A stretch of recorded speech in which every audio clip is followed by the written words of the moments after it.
Welcome to day one. So we're going to work on wrists, the toes, the ankles and the hands. So we'll start on hands and knees, tabletop. Taking your left foot back, tuck the toes under and then just gently push back through the heel. So just teasing out and warming up the calf muscle here, the lower leg. You can pulse a little like me or maybe just pushing back nice and stationary. And then we'll swap over. So bring that knee in and the other leg out. Tuck the toes, push back through the heel. Give that a feel. You can pulse a little or just gently push back. And then slowly bring the knees back in. Hands walk back to the knees. And start to circle your shoulders across the palms as the fingers are spread. Feeling that compression into the wrists. Circling both directions. That's it. And then turn the fingers out to the sides, left to right. And from here, leaning side to side. Maybe the shoulders can come forward. Maybe they can shift back. And then spinning those fingers as far around as you can. Turning them outwards. Their fingers are pointing towards the knees or the wall behind you. Lean back. You're going to feel a huge stretch below the elbow and then gently ease side to side. So again, we're teasing tissues. And a lot of us too, these are quite new stretches. They can be intense, so never go too crazy, too hard, too fast. You can always revisit these later. And then gently release, fingers turn forward. You can lean forward over there, put a little bit more pressure into the wrists. Sit back. If it feels right, tuck your toes with the hips on the heels. Maybe you have to do this. Not everyone's knees will close. Circle through the wrist, fingers interlaced. Circle both directions. If it becomes too much for the toes, rest them flat. Maybe the hips will come back to heels there. Maybe you have to sit up. Awesome. And then if you can, with those palms, push them forward, push them up. And as you push up, lean to the right. So you're going to get a little bit of a stretch in the side body. Breathe in to come back up. Exhale to your left. Feel that. Come back up. One more each side. And up and over to the other. Awesome. Give that a shake. Release through there. So from here, coming back to hands and knees, we're going to tuck our toes. We're going to lift the hips into a downward dog, A-frame. As the hips lift, pedal through the heels, pushing one heel down at a time into the floor. The hands can be further away from you. Hands can be wide apart, feet can be wide apart. They don't have to be close together. And then even letting the head and shoulders release between the arms, letting them dangle. You might find a nice stretch through the underarms. Some people like to push their chest back towards the feet and the head is heavy. Again, the head can gently dangle. Take some breath.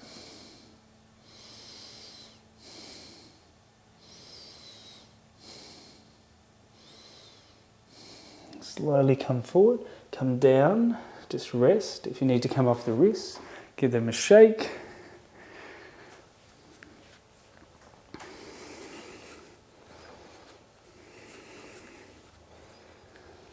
So coming back to tabletop, just start to wriggle the hips side to side. Even do a few little drops, arches, then domes, lifting the spine. You drop down, you breathe in and look up. Exhale, you dome the spine, pushing the hands into the floor. A few more like that. Dipping down, tail sticks up, head looks up.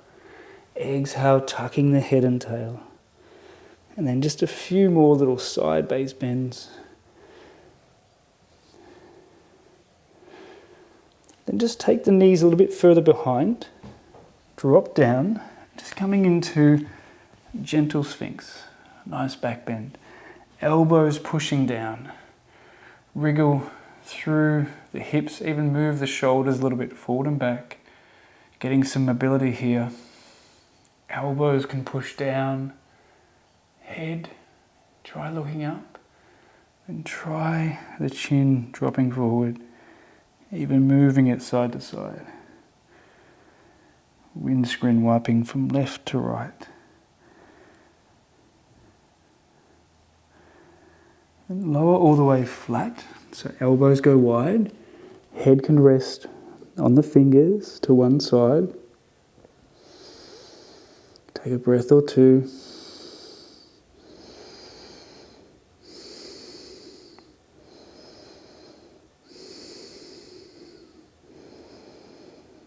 And then slowly bring the hands back under the shoulders, push back up. Hands stay forward, and if you can, sitting back, hips to heels, stretching or walking those fingers away from you, trying to get the chest to possibly sink down to the floor. Maybe the head will touch, maybe the head stays forward. Some of you may even be able to have the knees a bit wider, sort of like a wide angle child's pose. Taking some breath here.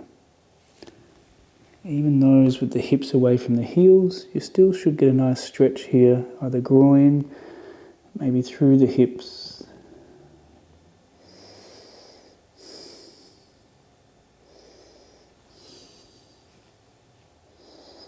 Awareness to that breathing.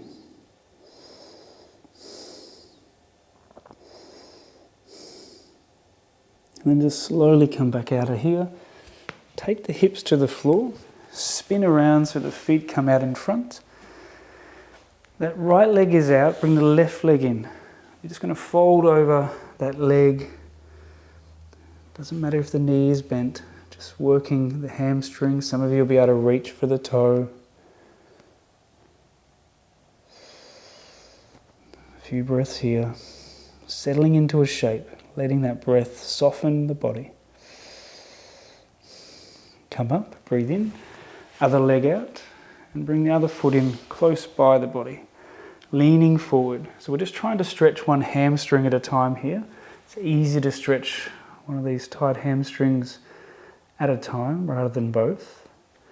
Again, maybe hands can reach for the foot. But don't be dismayed. Everyone's limbs are at different lengths. Everyone's torsos are different lengths. So we're trying to establish here at the beginning of this 30-day journey just to limber the body, to start that movement and journey of releasing and stretching, strengthening tissues. So slowly come up, straighten that leg out, and then just bring the knees into your chest, and holding the hands either around the front of the knees or underneath the back of the knees, just let the body curve so the chin can come down to the chest. You're rolling over the hips onto more the sacrum area. Maybe you can do some little bit of movements here with the shoulders or the hips. Breathe in to come up, hands on the knees, lift the chest, look up, pull the shoulders down and away.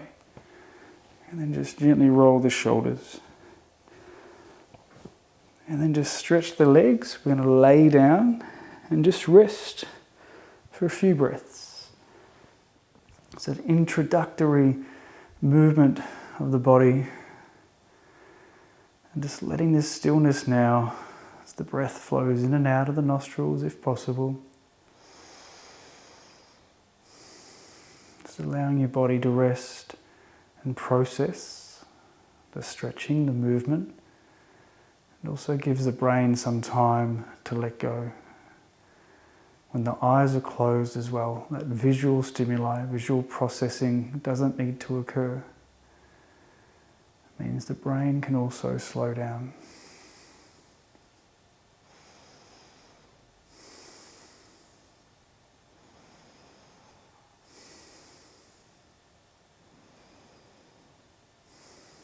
And just wriggle the fingers and toes.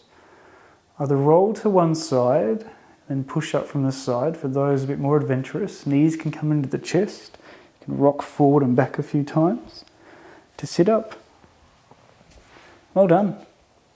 Day 1 is complete. See you tomorrow.